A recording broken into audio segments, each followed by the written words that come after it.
বন্ধুরা welcome welcome back to my channel. চলে এসেছি আবার তোমাদের সামনে আরেকটা রেসিপি নিয়ে। আজকে রেসিপি হচ্ছে চিংড়ি ওলের রেসিপি। এই রেসিপিটা দারুণ খেতে লাগে, ভাতের সাথে রুটির সাথে সবের সাথে ভালো লাগে খেতে। এই রেসিপিটা আজকে আমি করব। তোমরা যে যেখান থেকে আমার এই রেসিপিটা দেখবে তোমাদের সবাইকে স্বাগত, অনেক অনেক ভালোবাসা। চলো বন্ধুরা, এবার আমি চলে যাই রেসিপিটা তৈরি করতে। আমি কেটে নিচ্ছি ছোট ছোট করে, এরকম সাইজের ছোট ছোট করে ওলটা কেটে নিচ্ছি, আর এরকম সাইজের আলুটা কেটে নেওয়া হবে। খোসা ছাড়িয়ে দেখো, খোসা ছাড়িয়ে ওলটা কেটে নিচ্ছি।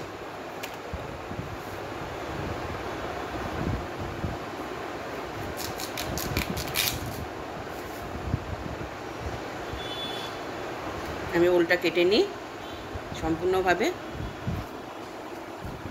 বন্ধুরা, তোমাদেরকে বললাম আমি আজকে ওল চিংড়ি করছি, এটা তোমাদের শেয়ার করলাম। চিংড়ি মাছটা আমি বেছে ধুয়ে রেখে দিয়েছি, নুন হলুদ দিয়ে মেখে রেখেছি, আর এখানে পরিমাণ মতো তেল দিয়ে দিয়েছি চিংড়ি মাছটা ভেজে নেওয়ার জন্য। আমি চিংড়ি মাছগুলো সব ছেড়ে দিলাম। আজকে হচ্ছে ওল চিংড়ি। তোমরা সবাই জানো ওল চিংড়ি কীভাবে রান্না করতে হয়, তা আমি আজকে রান্না করছি, তাই আমি তোমাদেরকে একটু শেয়ার করে দিলাম। এই চিংড়ি মাছটা একটু ভেজে নিই, ভালো করে একটু লাল করে ভেজে নেব, নিয়ে তুলে নেবো। তুলে নিয়ে তারপরে ওল আর আলুটা ভেজে নেব, তোমাদেরকে দেখিয়ে দেবো। সেইটা ভেজে নিয়ে আমি আবার আসছি। তেজপাতা, গোটা জিরে আর শুকনো লঙ্কা একটা ফোড়ন দিয়ে দিয়েছি। এবার আমি আলুগুলো ছেড়ে দেবো ভাজার জন্যে। একটু আলুটা ভাজা হয়ে গেলে তারপরে আমি ওলটা এই আলুর মধ্যে দিয়ে ভেজে নেব।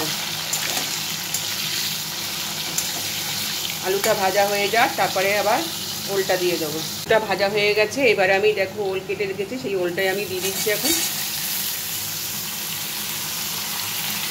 ওলটা ভাজা হবে, একটু ভালো মতোই ভাজা হবে, একটু লাল লাল মতন ভাজা হবে। এতে আমি নুন দিয়ে দেবো, তারপরে আমি মশলা অ্যাড করব। একটু ভাজাটা হয়ে যাক বন্ধুরা। এখানে আমি 3টে কাঁচা লঙ্কা রেখেছি, আদা কুচো রেখেছি খানিকটা, আর হলুদ আছে, লাল লঙ্কার গুঁড়ো আছে, জিরে গুঁড়ো আছে, নুন আর মিষ্টি আছে। এখন আমি আদাটা দিয়ে দেবো। এখানে ভাজাটা আমার হয়ে গেছে, এবার আদাটা দিয়ে দিলাম এর ভেতরে। দিয়ে এবার এই মশলাগুলো সব দিয়ে দিচ্ছি।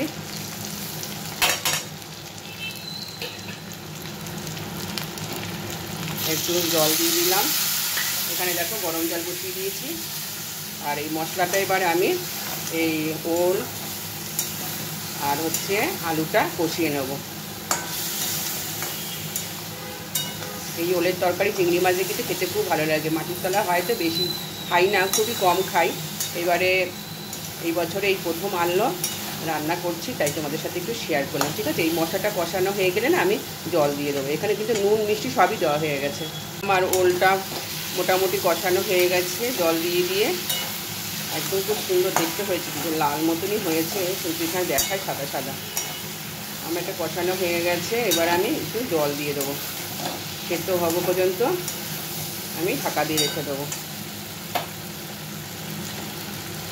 এই দেখো জলটা আমি গরম জলটা দিয়ে দিলাম।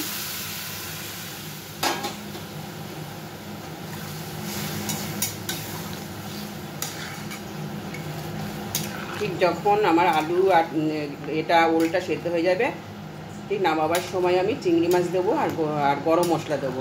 গোটা গরম মশলা দিয়ে নিয়ে আমি গুঁড়ো গরম মশলা দিয়ে নামাবো।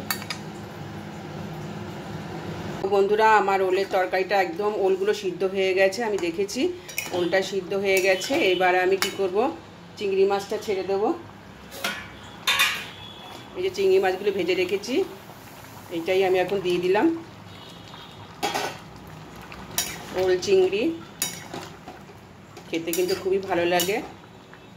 এইবার আমি গরম মশলা রেখেছি, এই দেখো গরম মশলা, গুঁড়ো গরম মশলা, এই গুঁড়ো গরম মশলাটাই আমি এবার দিয়ে দিলাম। সিদ্ধ যখন আমার হয়েই গেছে, এবার নামাবার সময়ও হয়ে গেছে বন্ধুরা। আর একটু ফুটে যাক।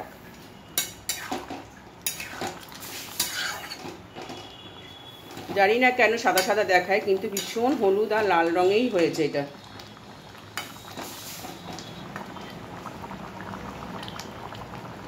বন্ধুরা, আমি তুলে নেব, তুলে নিয়ে তোমাদেরকে দেখিয়ে দিচ্ছি। দেখো আমার এই রেসিপিটা যদি তোমাদের ভালো লেগে থাকে তাহলে প্লিজ আমাকে লাইক, কমেন্ট আর শেয়ার করে দিও। আর এখন এই রেসিপিটা আমার শেষ হয়ে গেছে, এবার রেখে দেবো বন্ধুরা। সবাই তোমরা ভালো থেকো, সুস্থ থেকো, আবার চলে আসবো নতুন কোনো ব্লগ ভিডিও নিয়ে, নাইলে রেসিপি নিয়ে। তোমরা সবাই ভালো থেকো, টাটা।